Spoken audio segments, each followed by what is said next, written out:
The latest news, national issues, the political scene, and conversations with prominent personalities. All these firsthand at the forefront.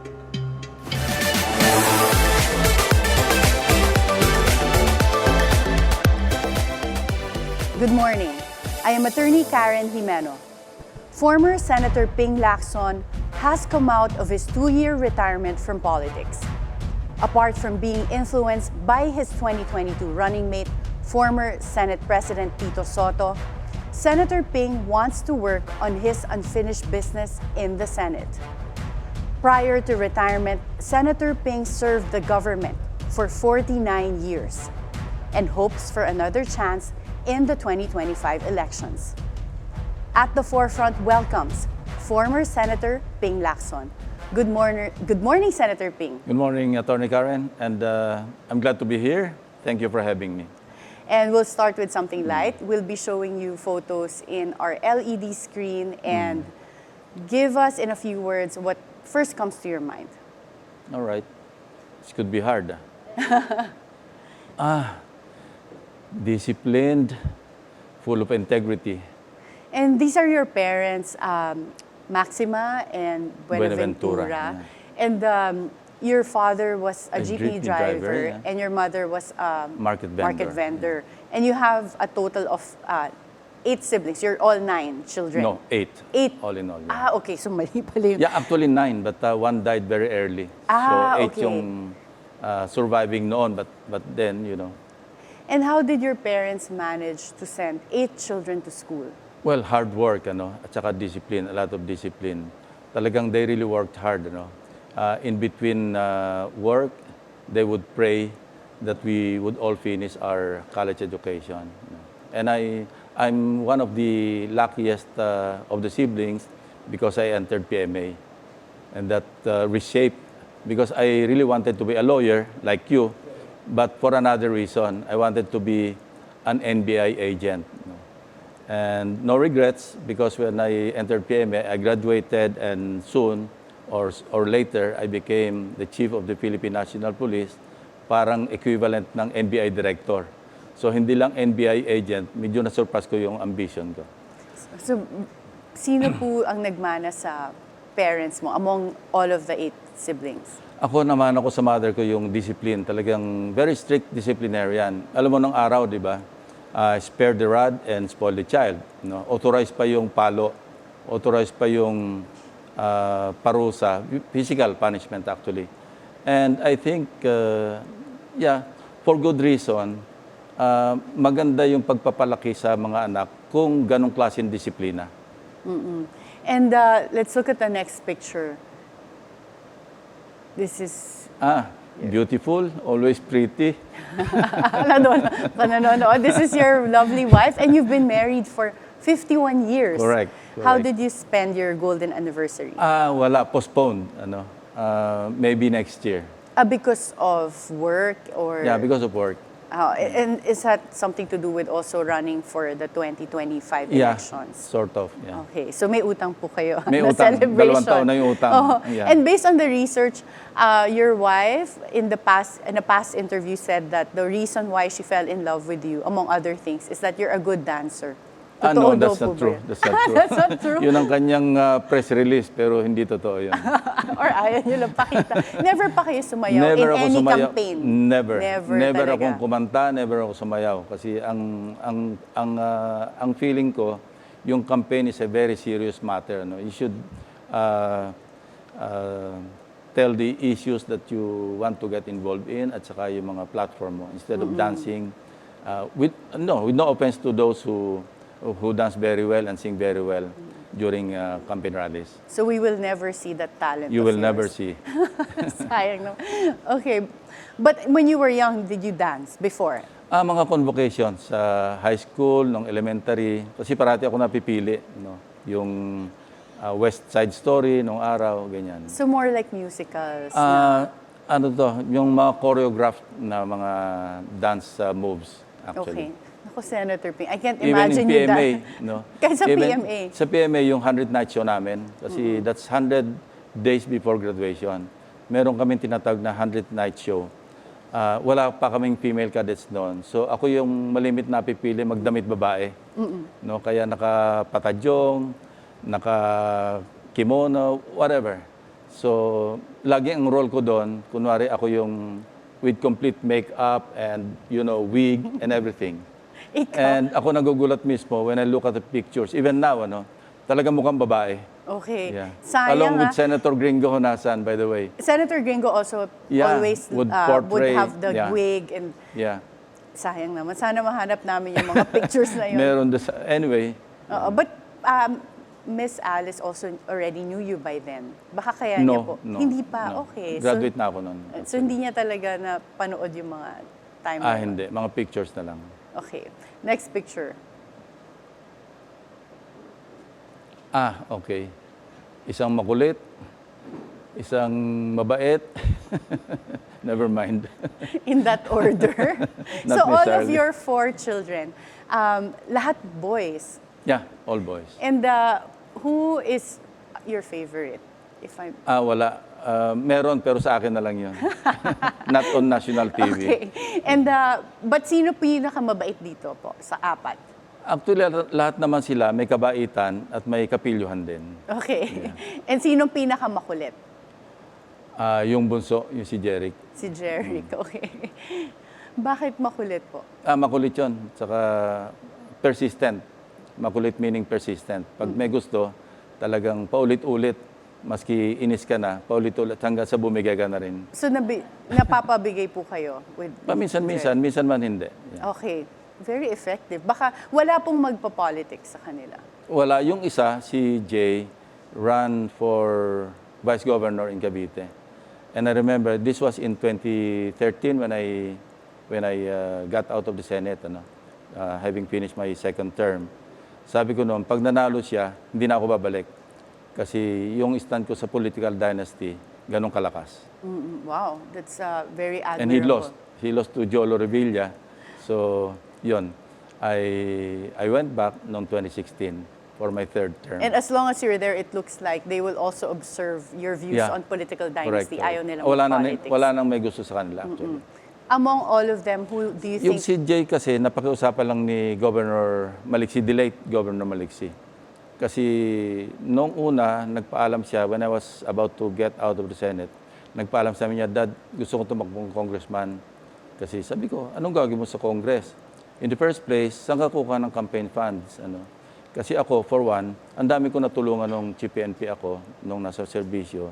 Yung mga tumatanon ng utang na loob, yung na-rescue namin sa mga kidnap or ransom cases, mga victims. And they would volunteer to help out during the campaign because sabi ko nga, when they would offer us reward money at that time, we would decline. So nung campaign, sabi nila, palagay naman namin ngayon, kampanya naman, tatanggapin nyo naman ito. Ba't ikaw, wala kang ganon, sabi ko. Okay, assuming na manalo ka, anong gagamitin mo when you go back to your district in Imus? Huwag mong sabihin, gagamitin mo yung pork barrel mo, tayong dalawa naman mag-aaway. So he rejected the idea after I dissuaded him. But then after that, si Governor Maliksi decided to run for governor again. And he requested me, he pleaded with me kung pwedeng payagan si Jay, yung anak ko, tumakbo as his vice governor. Sabi ko, kausapin mo na lang kasi pinagbawalan ko siyang pumasok sa politika. So yun, and they agreed. Do you think... Luckily, he lost. Ay, kaya talagang ayaw niyo sa political dynasty. Yeah. But among them, who do you think yung pinaka-nagmana po sa inyo? Among your 4 boys? I think si Jeric. Jeric. Yung pinaka-persistent. Yeah, minus di kakulitan. Okay. Yeah. Next picture. What's this? Philippine Constabulary. Talagang lumang ito picture. yung parang pinagsimulan ng PNP ngayon. And ito yung Philippine Constabulary was my first branch of service. Because having graduated sa PMA, we were made to choose among 4 branches, Army, Navy, Air Force, and Philippine Constabulary. So never outfought. I forgot already, never. Bakit po yung PC pinili nyo out of all the options before? Mas may, kasi law enforcement eh. Ang childhood ambition ko nga was to become an NBI agent. So law enforcement yung inclination ko. Pag Army, iniisip ko, no, again, no offense to my classmates who joined the Philippine Army. Sabi ko, magtatanim ako ng kamote sa araw, tapos makipagbakbakan sa gabi. Pag Philippine Navy naman, when I was in second year, ang gusto ko sana mag-join ng Philippine Navy because of the glamour of the uniform, ano? Maganda yung uniform ng Philippine Navy. So I had my on-the-job training, OJT, with the Philippine Navy. 14 days wala akong nakitang lupa.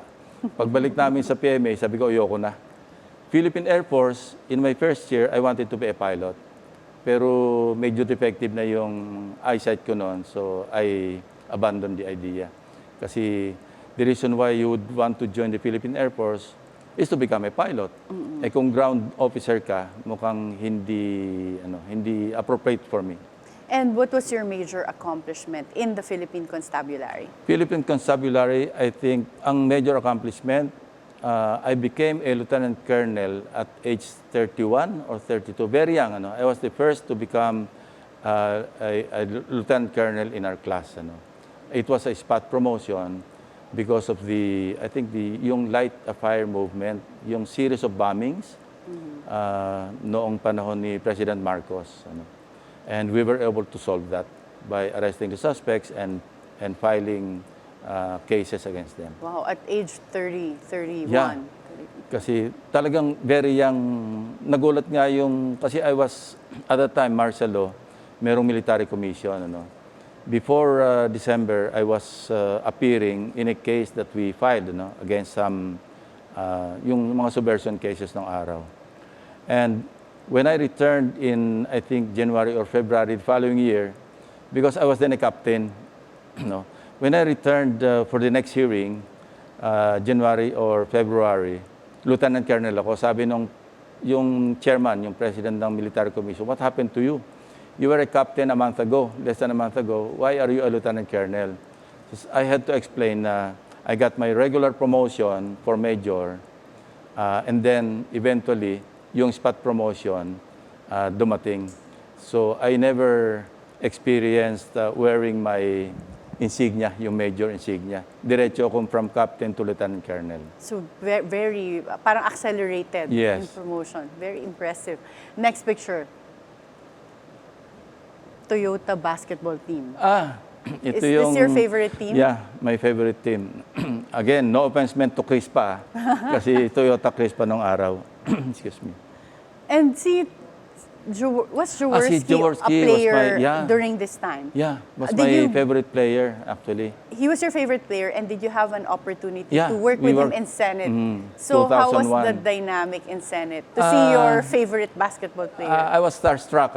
The first time I saw him in the session hall, talagang starstruck ako sa kanya. But we became good friends because we belonged to the same block. At the time. And our researchers found a tweet of yours, an old tweet that said you used to watch Toyota in the PBA through your neighbor's TV. At hindi ka makapag-cheer because baka ilipat yung channel or patayin yung TV. Correct. Because iba yung team ng neighbor. I was born to poor parents. Wala kaming TV sa bahay. So nakikipanood kami sa kapitbahay. May rehas pa nga yun eh. Nakaganon kami. And hindi kami maka-cheer. Kasi baka ilipat sa ibang channel. Wala naman kami magawa. So, tahimik lang. Okay. Wala po kayong TV na sarili that time? Wala. Okay. Nung maliliit kami. Next picture. Art of War. This is a Sun Tzu. Yes. Marami ako natutunan dyan, Art of War. Yung huwag kang mag-distract ng enemy pagka nagko-commit ng mistakes. Mga ganon. Tapos, knowing yourself, knowing the enemy, malaking bagay sa battle. Sabi nga nila, you win 1,000 battles if you know yourself and the enemy. If you know yourself but not the enemy, for every victory, you will succumb to parang a defeat. Meron kang matatalo ka. But if you know neither yourself nor the enemy, yung every battle, you will lose. How you able to use any of this Yeah, in sa law politics, enforcement, in and politics, also yeah. PNP, when you were Amazing, chief kasi PNP? alam mo, what's remarkable kay Sancho, applicable, hindi lang sa giyera, maski in business, in politics, in everyday life, talaga ma-apply mo yung teachings ni Sancho. Can you give us a specific example where you were able to apply this before? Pagka nagre-raid kami, yung nagre-rescue kami namin ng victims, yung element of surprise, yon very important yon. At saka knowing the enemy, knowing yourself, your capability, your wherewithal, tapos yung weakness ng enemy, kailangan alam mo lahat yon. And next picture. My and you idol. also read his books? Yeah. Okay. Yeah, I have 3 volumes ng libro niya. Hindi ko pa natapos yung isa. When you say he's your idol, do you Yeah. think that this is something we also need for the Philippines? Like Yeah, having... but not a dictator. Dictator, Ano? yes. Kasi nanggaling na tayo doon, it did not succeed. It did not augur well among the Filipinos. But on second thought, medyo inisip din natin, baka kailangan din natin benevolent dictator like Lee Kuan Yew. Because look, in my readings sa buhay niya, yung tatay niya, authorized naman bigyan ng government vehicle kasi tatay ng presidente. Sabi niya, hindi. Pinagte-train niya. Actually, pinagbabas niya yung kanyang family. And I read itong Prime Minister ngayon, coming from Laos, yung ASEAN, budget airline ang sinakyan. Amazing. This is his successor already. Successor ng anak niya, yung Prime Minister ngayon. Yes. Nung mabasa ko yun, wow! Sipin mo, a first-class city-state, or a state, first-class country. Tapos yung Prime Minister, budget airline yung sinakyan. It's not much of, for sure, but it's symbolism. It symbolizes something that being a leader, you should always set the example. And now that we've talked about a bit of your background, Yeah. Senator Ping, let's talk about you and politics. So you are going to run for the 2025 elections, and you mentioned that the reason you're going back is because of unfinished business in the Senate. Can you discuss this further? First, a number of reasons. Yung una, the feeling of lack of fulfillment and purpose in life, at least in the remaining years of my life. Don't get me wrong, kasi along with 2 other business partner friends, we're doing very well with our real estate and marketing business. Consolidating, buying small to medium-sized parcels of land, and then offering them for sale sa mga developers. And then, despite some challenges, I'm enjoying my backyard farming, somewhere in Cavite. And then, yun. Tapos, pagka yung, and then my staff, yung second. Ito, totoo ito, Atty. Karen. Alam mo naman how I deal with the members of my staff. The bond remains strong, if not stronger. 2 years after I left the Senate, our potluck sessions sa office, they would manage to sneak out of their offices to visit me in my office. Doon sa dating office natin sa For the OPAR, Office of the Presidential Assistant for Rehabilitation and Recovery. Kasi pinaritain na sa akin ng may-ari ng building yung office. They would visit me, and the bond has remained stronger. Not because of loyalty, but because of integrity. Pagka nandun kami, they would always joke about or tell stories about how we were in our office when I was still in the Senate. Not that we only restrained ourselves from accepting bribe money from lobby groups. Alam mo naman ang kalakaran sa Congress or sa Senate. Yung walang pork barrel. But because kami yung nag-expose, masipag mag-expose, at sila yung nagtatrabaho to gather information, to expose anomalies and shenanigans in government. Tapos yung camaraderie remains very strong. Hanggang ngayon, nag-uusap-usap kami. I won't mention names anymore because they're scattered, they're dispersed And some of different them offices. still work in Yeah, still Senate, work, right? yeah. In different, Kaya I won't for mention different senators, their yes. names anymore. So, yun ang parang two reasons, ano, because sabi ko nga, a number of reasons, but two have stuck out, ano. Yun nga, yung feeling na parang kulang pa. And I thought, ano, because at the end of each passing day, maski feeling fulfilled na rin ako sa buhay ko, parang I ponder and, inisip ko na ito na lang ba talaga yung kabuluhan ng buhay ko hanggang sa mawala na ako doon sa mundo. And I thought, I can still think clear, I can still walk properly, and I still feel young, in a manner of speaking. So I think I can still do more in public service than being a private citizen. Kasi sabi ko nga, komportable na rin yung buhay, and I think I can live comfortably for the remaining years and leave some for my children. But minsan pag napapaisip ka rin, hanggang dito na lang ba ako, and I can still do some more. Unfinished business. Twice ko na-file yung enabling law sa political dynasty. Kasi walang enabling law, walang definition. Ano ba yung political dynasty? Anong degree ba sa consanguinity or affinity ang pinagbabawal? Walang ganun eh. And then I kept filing din yung bill on yung sa Bank Secrecy Act. Pagpasok mo sa government, whether as a janitor, a clerk, or president, you should parang deemed waive yung rights mo sa Bank Secrecy Act.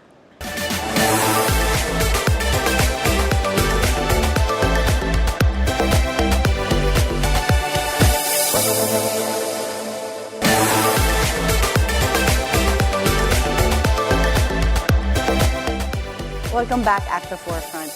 And Senator Ping, before I interrupted you with with my coughing,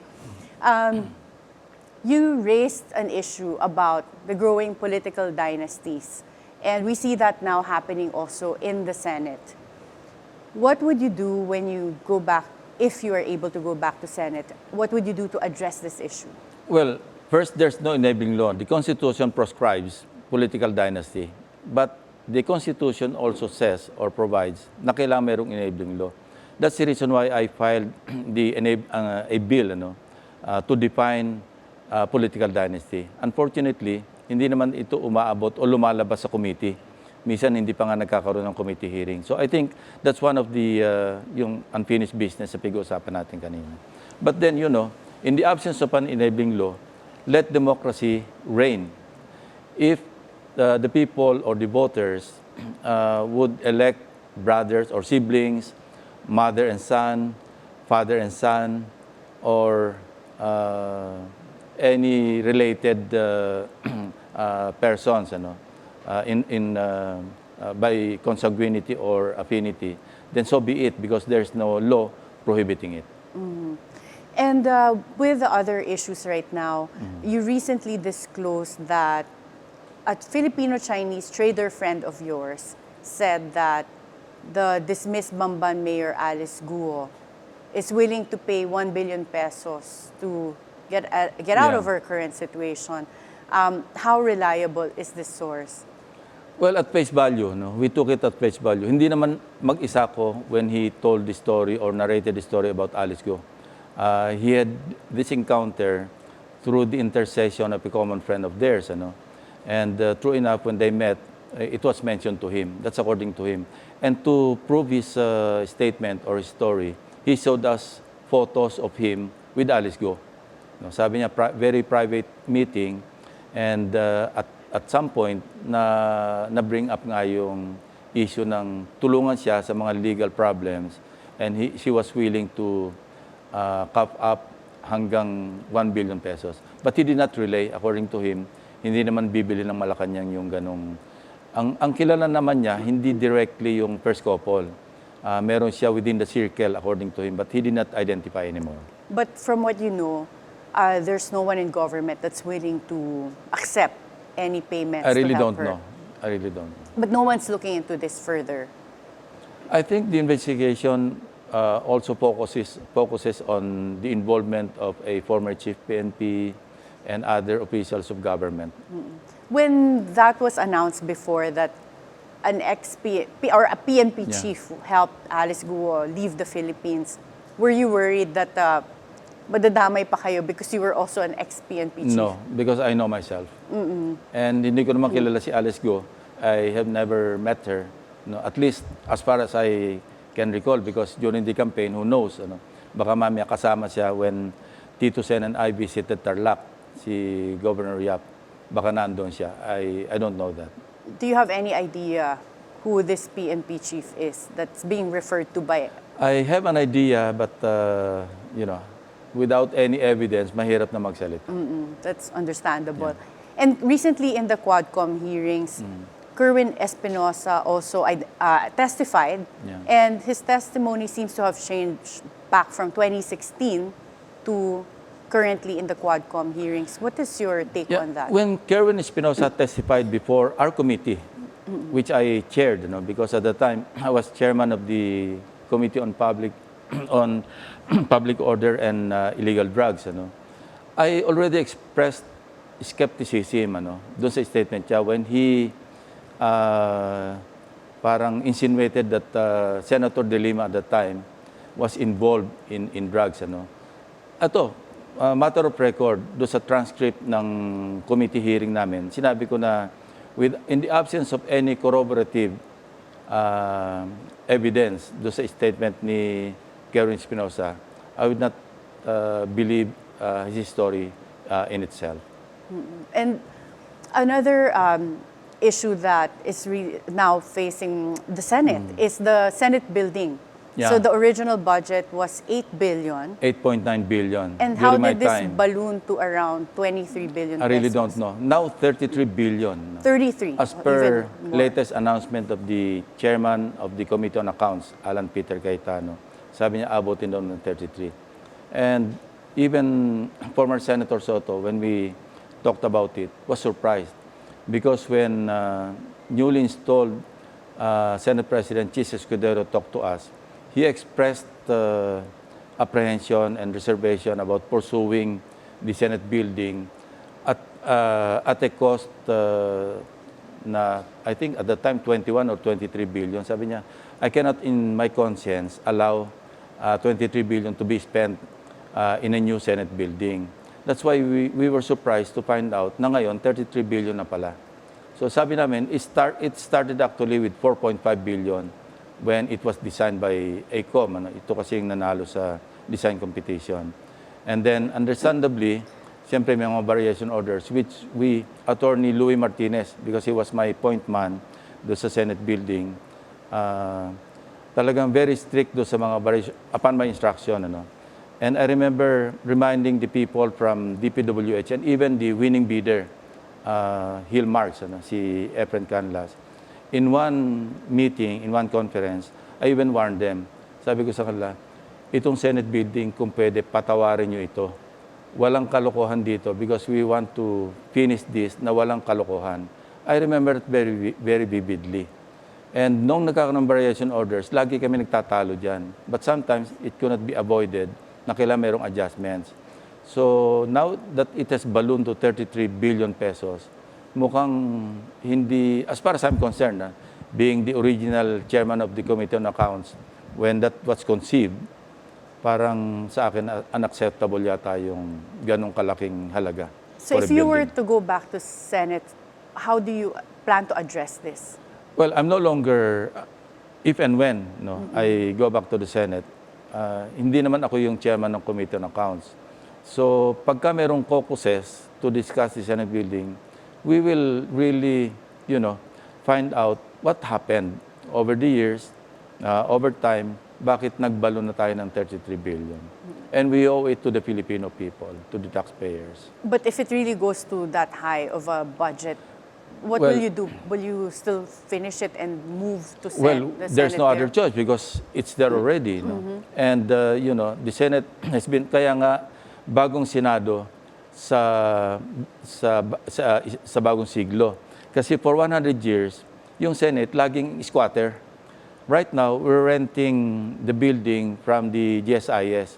Even the parking space, the parking area, we're renting it sa SSS naman. And it's false economy not to put up our own building. When we conceive the construction of a building, apat yung criteria niyan eh. Must be iconic, just like the Parliament of Hungary, di ba? Tapos yung sa UK. And then, functional, secure, and green. Yan yung mga panuntunan, which we followed. I don't know if it's still being followed. And yun nga, from 8.9 billion, I don't know. I don't know anymore why it has ballooned hanggang 33 billion now. So that's something that you will look into. Yeah. And you're known to also always be a fiscalizer and you guard the budget to make sure there's no pork barrel or insertions. With the current issue with the PhilHealth transfer of funds, what is your take on this? Do you think that this is allowed or is this legal? Well, the culprit doon sa realignment ng unprogrammed fund, particularly yung PhilHealth fund, papunta sa mga agencies. Ang culprit doon yung amendment ng special provisions under the special purpose fund, under the unprogrammed fund. Because yung unprogrammed fund, under the special purpose fund, is a standby appropriations yan eh. Parang it can only be used to augment whatever lack of funds there are in the agencies. The president is the only person authorized to realign the fund from the unprogrammed or special purpose fund to the regular budget. Kasi tatlo yan eh. Regular budget, special purpose fund, and automatic appropriations. Ang naging culprit doon, they amended during the BICAM, I think. Kasi tatlo lang yung classification or parang definition doon sa unprogrammed appropriations or program fund. Number one, merong excess fund sa Treasury. Definitely, kung merong excess fund, pwede ka mag-augment kasi may excess fund naman. Second, merong revenue measure. Siyempre, nagpas ka ng tax measure, meron kang ina-expect na pondo pang-augment. And third, yung merong approved loan. There used to be three, A, B, and C. Ang ginawa during the BICAM for the 2024 budget, this was last year, 2023, nagdagdag ng dalawang special provisions. Letter D, GOCCs. Ang category ng PhilHealth is a GOCC because may mga investment sila at sinabi nga nila, malapit na mag-mature, parang nasa mga 500 billion yung na-expect nila na magmamature ng mga investments. And the last one is foreign assisted projects. Hindi pa nagagalaw yon. All they have to do or we have to do if and when I go back to the Senate is to amend the special provisions. Why? There's basis in law because a General Appropriations Act is a general, and you know this very well, it's a general law. A general law cannot amend a special law, which is the PhilHealth Act and the Universal Healthcare Act.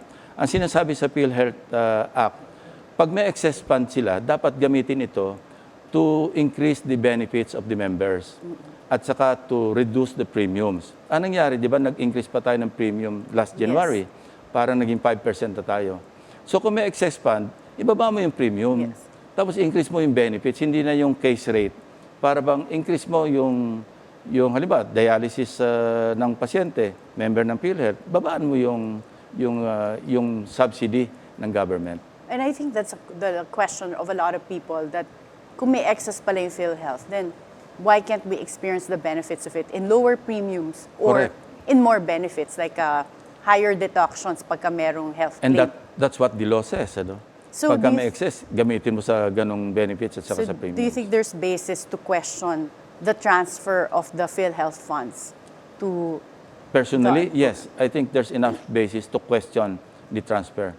Ang problema lang dito, I think I hope hindi tayo ma-subjudice rito o ma-contempt dalawa ka rin. I think ang hearing yata, yung oral arguments, naka-schedule pa next year, early next year. Kata-transfer na naman ng 30 billion. So mauubos na yung 89.9 billion. Baka maging moot and academic yung issue. By the time it By gets the heard time, by the Supreme Court. And we're going to give you some options, and you give us your top 3 choices. So just very quickly, no need to explain. First, hobbies or pastime? Netflix, Netflix. And any other 2 pastimes? Because top 3. walking. Walking sa and outdoor yan. One more. One more, reading books. Mga Reading favorite books yan. Filipino dishes, top 3. Sinampalukang manok na Oh, native. mabilis ang sagot na. And then, any yung other? kinain ng isang staff ko, galit na galit ako kasi hindi ako hinintay dumating. Pagdating ko, naubos yung sinampalukan ko. Favorite food talaga. Local destinations. Well, ang local destination, nothing in particular. Basta't gusto ko yung medyo nature. Gusto ko yung may scenic route. Even abroad, gusto ko nagda-drive. Parang yung sinasabi lang tourist route, ika nga. And your closest batchmates in the PMA? Marami sila eh. No? Top 3. Hindi na mention, baka may magtampo. mabasa ko doon sa chat group namin. So, ganun kayo ka-close. And the first name that comes to your mind in PNP and Philippine Constabulary? General de Villa. General de Siya yung Villa. aking role model. And I have expressed this to him. I've expressed this to other cavaliers na talagang yung integrity, tapos yung kanyang leadership. He was our chief PC. He was our chief of staff. And he was our SND. And I really admire him. Top 3 Senate colleagues? Well, Tito Sen, Gringo, who else? Loren Legarda. Oh, so yun talaga yung group ninyo. Yun si Loren Legarda, siya yung extension ng Macho Black. No? Parang honorary member ng Macho Black. And Senate bills that have been enacted into law? Anti-Red Tape Act, Anti-Terror Law, ano pa ba? Kasi mga 37 yung naipas ko na batas. Marami yung real estate, yung RESA law, tapos yung amendment ng Anti-Money Laundering Act. Marami. And maybe you can add later the anti-political dynasty law. Kung maging batas. Yes. Kung maging batas. And presidents of the Philippines, top 3. Ako si President Pinoy, talagang I admire him the most. Wala na. Wala na. Wala masyadong options. Okay. And now that you're running in 2025, you're in the Senate slate currently of the administration. Why are you part of the administration slate but still running as an independent? But before you're answering that question, Senator Ping will have to take a short break. At the forefront, we'll be right back.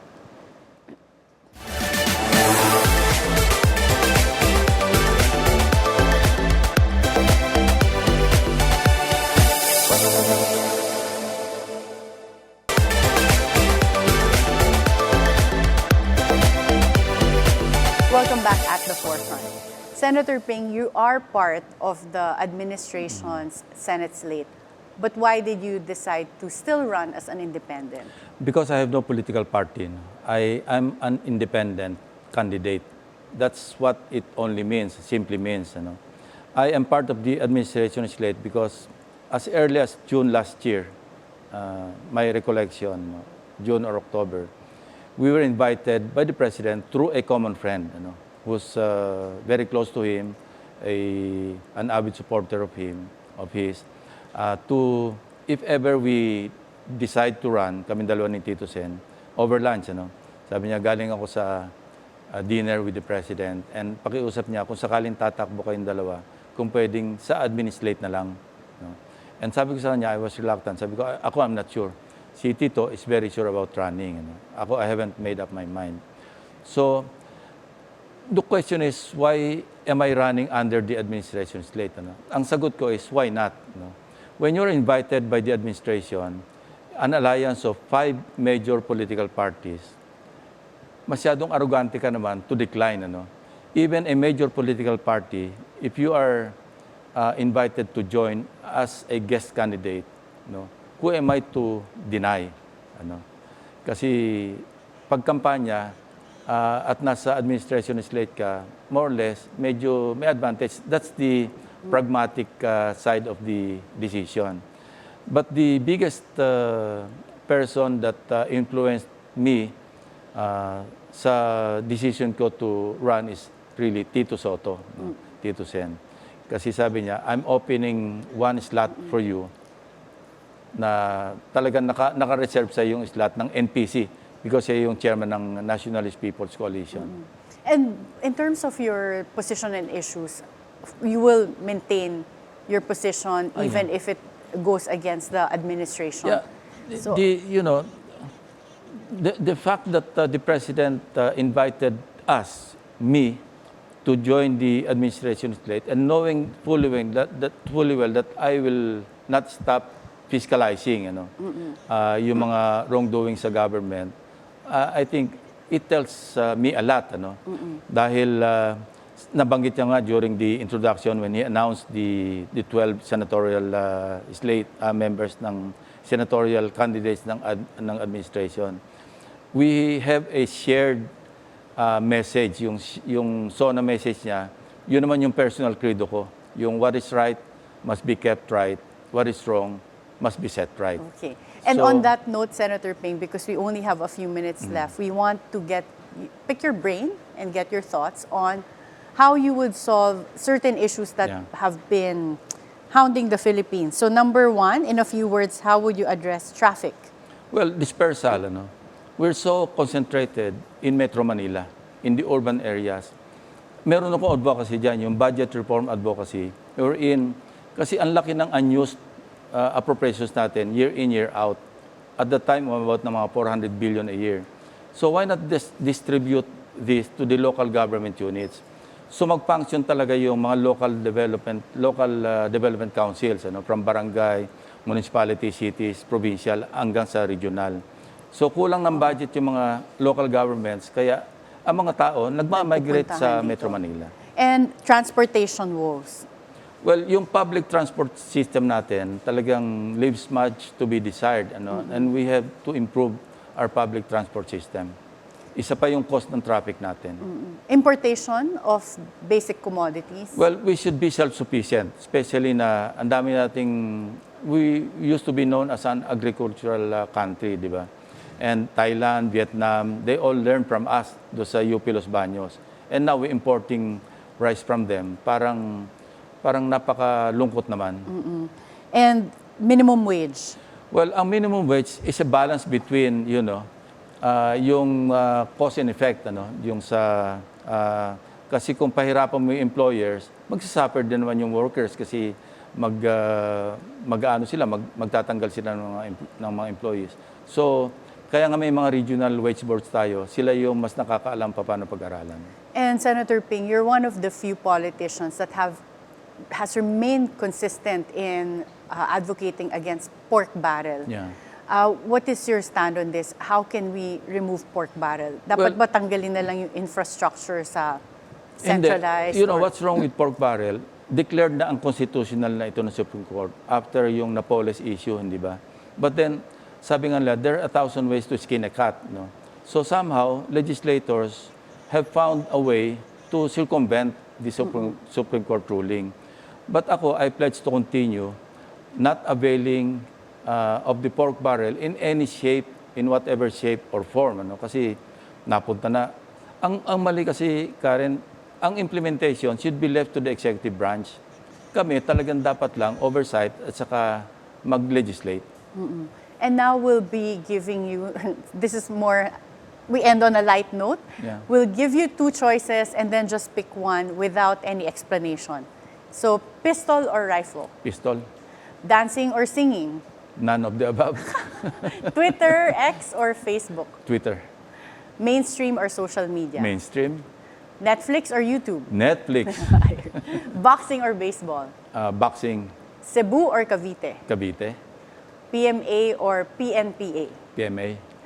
Parliamentary probe or court case? Court case, Death penalty or no death penalty? no death penalty. Okay. Thank you so much, Senator Ping. So, if you get elected in the Senate, when do you see yourself retiring from politics? I watched Tito Sen, when he guested here. Sabi niya, tama na isang term. Pareho na rin, tama na isang term. Talagang BFFs kayo. But thank you so much from your time, and we really hope that you get to finish all of the pending bills that you have been advocating for. Thank you very much. And good to see you again. Good to see you From again, the upper sir. days. Yes. Hindi nila alam, si Karen was my communications director. Oo. And siya yung nag-recruit ng mga staff ko sa Senate na ang gagaling. Oo. Ako nag-train. Yeah, siya nag-train. Nag-recruit and nag-train. Thank you so much for your time, and good luck with the elections. Thank you. Former Senator Ping Lacson hopes to return to the Senate to focus on legislative measures that he was not able to complete. His time off from politics made him realize that age or time is not a deterrent in pursuing his dreams for a better country. Whether people still believe in his ideals and leadership, the Filipinos will decide in May 2025. Be timely informed, be insightful of the news. Always stay at the forefront. Join us again tomorrow for meaningful conversations that would help you form an objective personal opinion. This is Attorney Karen Jimeno. Thank you for spending your hour with us.